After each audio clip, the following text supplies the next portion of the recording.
Hey everyone, and welcome to today's Explainer. So we're looking into a case today that honestly starts out sounding like your typical true crime story. But trust me, it quickly spirals into something deeply, deeply unsettling. Today, we're going to act as digital detectives. We're unraveling a timeline that was pieced together not just by physical evidence, but by this terrifying digital footprint left behind by a mind that was completely detached from reality. So grab your notebooks because the breadcrumb trail we're about to follow is honestly as cold as it is calculated. What happens if a human is put in a black garbage bag and thrown in the dumpster? Now, that wasn't some rejected line from a horror movie script. That was a very real, absolutely chilling query typed into ChatGPT on April 13th, 2026, by someone sitting in a corner of Tampa, Florida. And you know what? When the AI responded by warning that this was wrong and highly dangerous, the user didn't stop. They didn't even hesitate. Okay, let's dive into this. Because immediately after getting that stark warning from the AI, the user typed this follow-up. How would they even find out that I did that thing? That cold, calculated response pretty much sets the tone for everything that follows. And the tragic part? While this person was typing those exact words, a completely different, vibrant world was happening on the other side of Tampa. A world that was about to violently collide with this digital darkness. Section 1. Promising Futures versus a Dark Descent. To really understand the gravity of what happened, we need to look at the people involved. We're looking at this heartbreaking collision of two incredibly promising futures and one man's very rapid dark descent. On one side, we have Nahida Brishti and Jamanul Limon. Both were 27 years old, originally from Bangladesh, and they were pursuing highly demanding PhDs at the University of South Florida. Nahida was studying chemical engineering, and Jamanul was in geography and environmental studies. They shared a culture, a language, and just this really deep love for one another. They were building a life together, planning to get married, the whole shebang.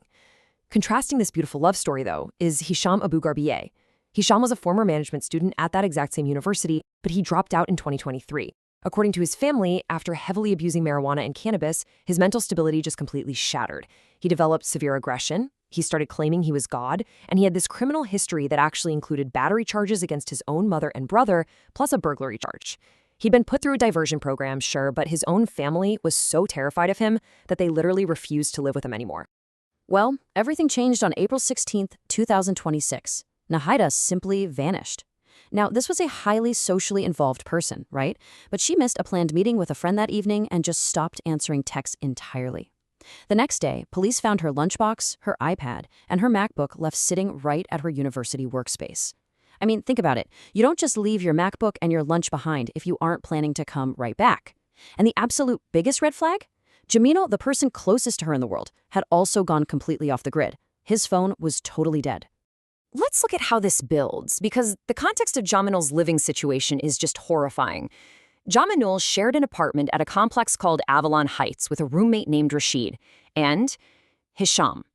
Hisham rarely ever left his room. He basically didn't speak, and he created an atmosphere so terrifying that Jamanul and Rashid felt like they were constantly walking on eggshells. When they actually discovered Hisham's violent criminal past, they were petrified. I mean, wouldn't you be? They actually went and filed an official complaint with the Avalon Heights management. But get this, 2 weeks passed, and management did absolutely nothing. Zero. They were stuck living with a ticking time bomb who very likely found out they were trying to get him evicted. Section 2. The trash compactor clues. So this brings us to the active police investigation. The silence from Nahida and Jamino was deafening, but the physical world they left behind started to scream with clues. Now, what's really interesting here is how fast the narrative shifted from a standard missing persons case to an endangered status. On April 23rd, keeping in mind that the roommate, Rashid, had seen Hisham throwing away these heavy cardboard boxes on the night of the 16th, police decided to search the apartment's trash compactor. And what they found was staggering. They found Jamanul's glasses, his wallet, his USF ID, and the exact shirt he was last seen wearing, except now it was torn and covered in blood. They also found Nahida's phone case and this soaking wet floor mat. The absolute worst was confirmed. Something terrible happened inside that apartment. Armed with that probable cause, the police brought Hisham in for questioning. When they finally got a good look at him, he was covered in cuts and bruises, and his left pinky finger was heavily bandaged. So naturally, they asked what happened. He calmly looked at the officers and gave this bizarre, almost comical excuse. He said, "I cut my finger while chopping onions." Yeah, but the police weren't buying it for a second, because while he was sitting there lying to their faces, they already had his digital footprint. Section 3. The digital detective work.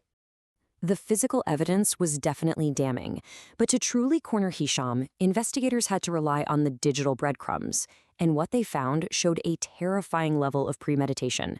Just look at this timeline recovered by forensic teams for his deleted search history. It is chilling. On April 7th, he ordered duct tape from Amazon. On the 11th, heavy-duty trash bags, a fire starter, a lighter, fuel, and cleaning supplies. On the 13th, we have those ChatGPT searches about dumpsters we talked about earlier. He even went back to the AI on the 15th to ask about changing a car's chassis number and owning an unlicensed gun. So by the time April 16th rolled around, he had absolutely everything he needed. He even ordered more cleaning materials via DoorDash late that very same night. The Tampa police ended up setting this brilliant interrogation trap.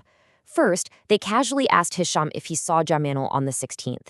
He blatantly lies and says, no, never met him. Then, boom, they hit him with the GPS data. Traffic cameras and GPS showed Hisham's Hyundai Genesis exactly, and I mean perfectly, matching the movements of Jaminul's cell phone all the way to Clearwater. Hisham totally panicked. He changed his story, saying, oh, actually, I was looking for fishing spots. Then he changed it again, saying, oh, right, I did see him. I gave him a lift. He was scrambling hard. But you want to know the real masterstroke? While he was busy lying his way through the interrogation, a completely separate police team was quietly inside his Avalon Heights apartment. Now, that apartment smelled strongly of heavy cleaning chemicals, so the forensic team sprayed luminol, which, if you don't know, is a chemical that reacts and glows when it touches traces of blood. What they found glowing on Hisham's bedroom floor was horrifying. It was a massive pool of blood, shaped almost exactly like a human fetus. Hisham's frantic deep cleaning hadn't actually removed the evidence. It had just pushed the blood deeper into the floorboards. The shape clearly indicated that a bleeding person had been folded up and kept on that exact spot for a very extended period. Section 4. The Howard Franklin Bridge. Though they had to let him go temporarily because legally they didn't technically have the bodies yet, Hisham was put under incredibly strict 24-hour surveillance. Meanwhile, all that GPS data gave the police a very specific physical target. His car's GPS showed he had driven out to the Howard Franklin Bridge and come right back. So, at 6 a.m. on April 24th, police dive teams began a blind search in those dark waters. After hours of grueling searching, they found a black trash bag that was unusually heavy. Inside was Jamanul. 2 days later, on April 26th, a fisherman's line snagged another heavy-duty trash bag. Dental records tragically confirmed it was Nahida. The condition of their remains was deeply, deeply disturbing. The medical examiner found multiple injuries on Jamanul, including a fatal wound to his liver. And, horrifically, his legs were nearly severed, very likely so he could be forced into that bag. Back in Bangladesh, two families received literally the worst news imaginable. They had sent their brilliant, ambitious children to the U.S. with these grand dreams of higher education and a beautiful marriage, only to have all of those dreams violently stolen by one man's untreated mental illness and sheer malice. But how was Hisham finally captured? Well, the morning after his interrogation, instead of going back to the apartment, Hisham broke into his family's home in Luntz, Florida. At 9:08 a.m., his younger brother frantically called 911. Hisham had forced his way in, stripped down to nothing but a towel, literally started playing video games in the living room, and then disgustingly attempted to assault his own younger sister. Thankfully, she managed to escape and lock herself in a room. Knowing exactly how dangerous he was, police didn't take a single chance. They deployed SWAT teams, bomb squads, negotiators, you name it, even drones. Realizing he was finally completely cornered, Hisham walked out of the house, still just wearing a towel, and was officially arrested. Section 5. Unanswered Questions. 10 days of intense investigation finally brought a monster to justice. But, as we look back at the source material, the twisted logic of this crime leaves us with some really haunting, unanswered questions. The crucial point here is understanding the why. Why did Nahida have to die? It's highly probable that Jaminul was the primary target, mostly because of that official complaint filed with the apartment management. Our sources suggest that Nahida was likely just visiting Jaminul at the Avalon Heights apartment when the altercation actually occurred. She was just in the wrong place at the absolute wrong time, and Hisham took her life simply to ensure there were no witnesses to what he did to Jaminul.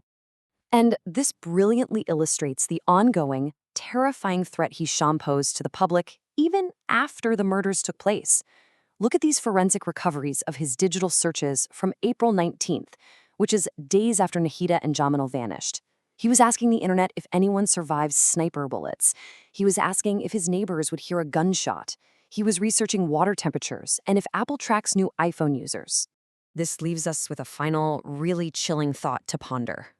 Looking at those post-murder searches, what else was this man planning to do? I mean, if the Tampa police hadn't connected those digital dots, if they hadn't perfectly matched that GPS data, if they were even a single day late in cornering him at that house, who would have been his next victim? It's a stark, terrifying reminder of exactly how critical fast digital forensics are in modern investigations. Thank you so much for joining me on this explainer today. Stay safe out there, stay curious, and I'll catch you in the next one.